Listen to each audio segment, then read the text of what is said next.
Today, I'll be giving you my top 100 tips in Roblox Restaurant Tycoon 3. Whether you're starting out or even if you're an advanced player, this guide will have something for everyone. Stick around towards the end because I'll be telling you some very niche tips that not many players know. I'm trying to get to 10,000 subscribers before the end of the year, so hit that subscribe button and let's get straight into it. Let's go. Okay, let's waste no time with tip number 1. Go straight into a private server, waste no time being in other random public servers. This reduces the lag, which means you run into way less problems. Get back to work. Nope.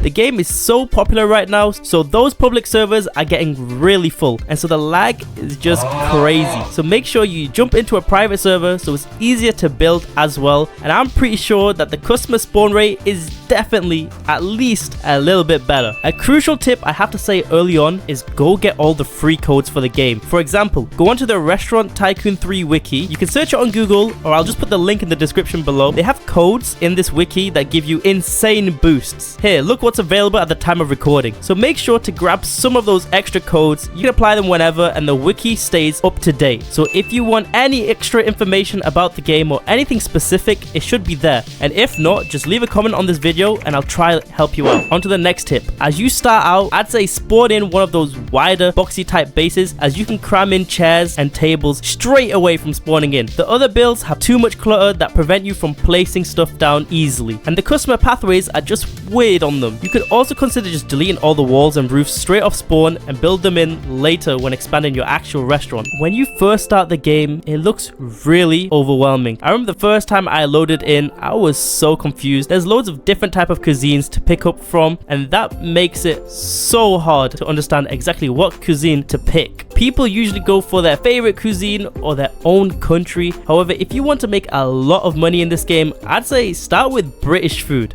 No, I'm not just saying that because I'm British. I'm saying it because they have the best starters, some of the best mains, and some of the best desserts in the game. It's a literal no-brainer. Luckily, in my recent video where I survived 100 days, you can guess it, I chose British food due to the fact I'm British and love fish and chips. I'm not even kidding. I'm about to eat some tonight. Now you're in the game, everything is set up. What you want to do is complete as many quests as possible when starting the game. These quests give you quite a bit of cash, which helps you upgrade your store really quick. I'd say hard focus these. Quests also reward you food items, and some of these food items are broken. The rare food items are worth so much more than the regular ones. So grind out the quests and try get as many food items as possible. You might get lucky off the bat and get trifle, salmon, or even beef Wellington. These net you so much money, especially over those other common items that they're literally worth nothing. So what you're gonna notice after doing loads of quests is you're gonna get rarer and rarer food items. You want to equip those specific food items that are worth a lot. At this point in time, it's best to ignore any food item that isn't giving you a lot of money. Just sell what's the most expensive food item in each category. Like legit, beef Wellington is giving $19. Why? You got some food items giving around $4. That's literal chump change. The NPCs will just order what's on the menu, so focus on maximizing profits.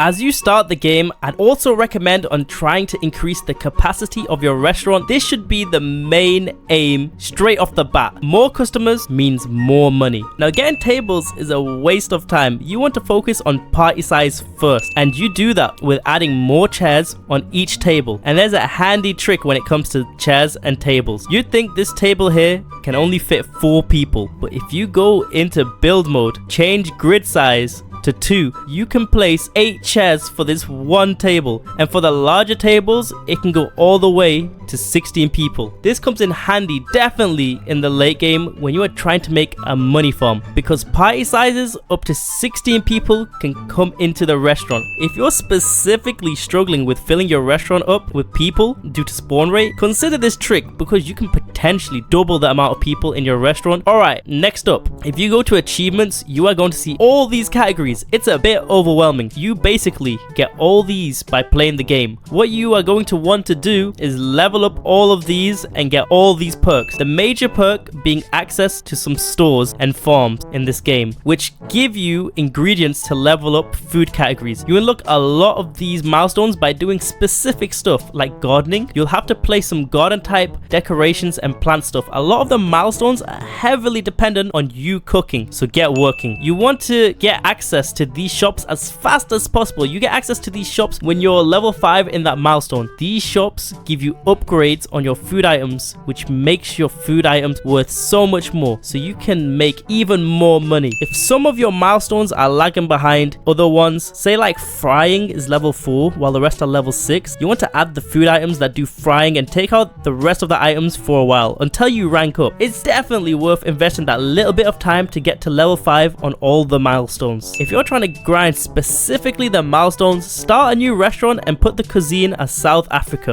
Make boba Thai your only dish. Boba Thai is an incredible dish to make as it has frying, chopping, and baking. Since milestones are shared across saves, this is definitely something worth grinding if you're starting out or stuck on a certain milestone. Alright, on to the next tip. This is a simple one. Remember to log in daily and claim the daily tasks. They give you a little bit of money every day. It's not a lot, but it's definitely worth it to do, and you can do this for each save that you log in for. Not many people know that, surprisingly enough. Alright, next up is to not accidentally add every food item onto the menu when you unlock it. When you complete a quest, the buttons are really close together, and so it's a very easy thing to just save it in storage when you're not concentrating. This was something dumb I kept doing on accident. It's even more painful when it's one of the bad common dishes, like the ones worth $4. A lot of people treat this game like it's Restaurant Tycoon 2 and keep forgetting the main difference in this game, which in my opinion is the option to boost your food items. This literally increases the amount you make significantly, so make sure to boost your food items, especially the ones that you'll be definitely using. Make sure to quickly check what upgrade that food item requires and go get the ingredients, then click boost, and there you go, it's been boosted. Quite simple. The main focus is the milestones, so make sure you lock in for that. What I'm going to talk about right now is experimental, and there's large debates on what the best layout in the game is. I've seen a lot of fake claims and stuff online that I find very hard to believe. I might do a video on where I test these layouts, or I'll show you guys a tutorial on how to make the best layout for money in a future video. Comment below if you're interested in any of these video ideas, but basically what you want to try do is get the biggest party size tables as possible. The biggest problem in the game so far is how long it takes for the customers to spawn in. Even with all the upgrades, it takes so long, so the restaurant never feels like it fills up unless you create some crazy slow service with long walking distances. So we need to counter that with these big party size tables, so when the customer groups come, they can come with a chance of being as big as possible. Having 16 people spawn in every 20 seconds is definitely going to net more profit than a measly party size like 2. The next tip is one for when you start out. As soon as you get expansions, choose the expansions that has tables and chairs. You can store these for later so you don't have to pay, and I'm pretty sure it also gives you some lights. Those lights are not the prettiest, but you may as well store them. Next tip is more of a general one. Just look at your store properly and analyze what's preventing you from making money. See if there's too many empty seats. You'll either need expansions or marketing. If you see the orders are piling up, you'll need another chef or even upgrade your current chefs. Sometimes upgrading is better than buying new ones, and if not many people are entering your store, it could be because you don't have that many dishes on the menu. Make sure to add a decent amount of dishes, don't just add one, and this will also increase your rating. Alright, next up, should you get a new chef or actually level them up? In my opinion, try get around 5 chefs first and then start leveling them up slowly. At the beginning, it's not really worth it to level them up that much. Then after a while, the chefs, they start costing stupidly expensive amounts. The last one cost $17,500, whereas an upgrade can cost as little as $200. Try to balance it out depending on your budget wisely. And this is the same for waiters. For me, I feel like when I'm playing the game, I'm doing a lot of the waiter roles myself, so I try to upgrade the chef more than the waiters. For the waiters, you want to unlock the waiter tray in the upgrades menu and then upgrade the waiters to hold the waiter tray. I think that's level 3. This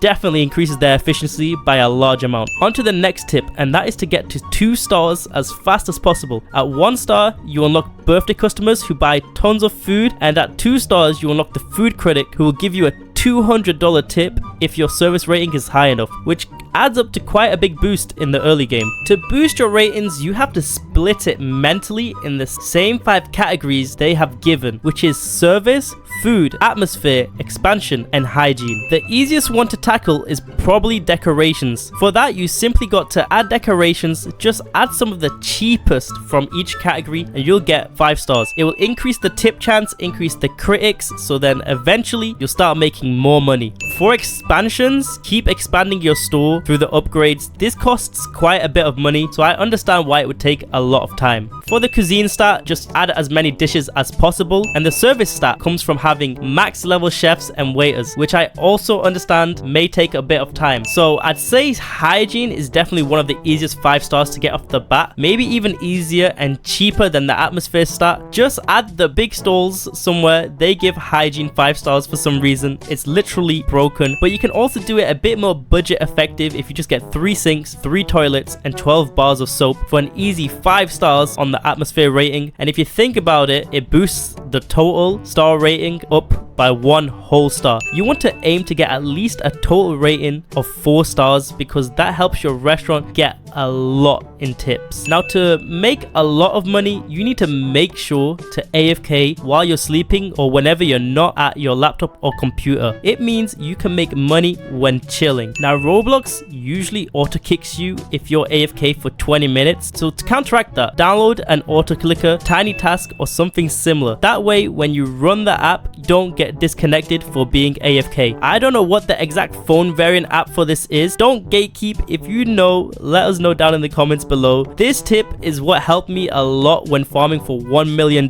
as it took me over 50 hours. I'll be releasing that video quite soon, so stay tuned for that. Now, one tip that's like a life hack is to have a square restaurant early on so you can click everything from a distance. It makes it easy when you're trying to do all the tasks on your own at once, because especially in the early game, the focus is on increasing the capacity of the restaurant for a faster cash flow. So you got to have those fast fingers on the other tasks like collecting orders. Next tip tied to the last one, and it is dependent on if you want to cook yourself. Put the order counter away from the cooking counter, because for some reason it's the same button for taking an order and for cooking. When you place both the order counter and cooking counter together, it literally starts creating a mess. You start taking orders when you're cooking and start cooking when you're trying to take orders. It confuses you loads. And then on top of that, if you're trying to do some waiter tasks, you can't because you've created a queue of orders. Then the stress actually gets unreal. If you've played the game, you know what I mean here. So save yourself that headache and place the order and cooking counters away from each other. Now, this next one, not many know about fridges. You need to buy certain ingredients, so make sure you have enough money to buy a fridge and place it down somewhere. Also, a quick side tip: all 8 chefs can use 1 stove and 1 oven if you're trying to make a very compact kitchen, and it's quite amusing to watch. From what I've noticed, if you're trying to edit your restaurant, it's faster to just kick all the customers out, make the changes, and go back to being AFK rather than waiting for that one dreadful customer to take his time. And I've noticed, because the game just came out, the last customer is usually glitched or the waiter is glitched in some wall. So save yourself that extra hassle of waiting and just kick them. When I started this game, I got really confused on what diamonds were for, and then I figured it out randomly when visiting other restaurants. Diamonds are really good for when you are trying to customize your avatars for chefs and waiters. Some people don't even know you can customize these avatars, so make sure you go and do that. Part of the restaurant's aesthetics come from the staff's attire, in my opinion. Yes, you want money, but you want to build something worthwhile. You can also give the chefs and waiters specific tasks. If you want a full guide on what to give each staff as a task to optimize for money, let me know down in the comments, because this is a really complicated topic that needs that little fine tweaking. Diamonds can also be used for music and for gifting likes to other restaurants. If you want diamonds specifically, go to other people's restaurants and order dishes. This counts towards your daily friendship meter, and in turn that gives you diamonds. Now, a question I may get is, in menu, how many dishes should you realistically have? I think realistically 8 for starter, 8 for main, and 8 for dessert. when you're going towards endgame. A good balance of the stars and making money. Of course, just put the most expensive ones in the category unless you're going for some sort of theme, since you already hopefully be above 4 stars. It doesn't really matter how much dishes you put. If you want 5 stars, you put as many as you need until you reach that 5-star status. Another quick side tip, if you hold down control and click on the item, it removes or adds it to the menu. It's quite a handy shortcut if you're trying to move stuff really fast. My next tip is to plant crops at the farm as soon as possible, as they take some time and they give us some XP. If you do this, you can reach level 5 within the first 2 hours of playing. The crops also grow offline as well, so if you're AFK or turning the game off, make sure to go for the crops that take a lot of time so you can make a lot of progress on this game. You get the additional slots in the farm by ranking up, so yeah, decorate your restaurant with them gardening type of plants early on in the game so you can rank up as fast as possible. Next up,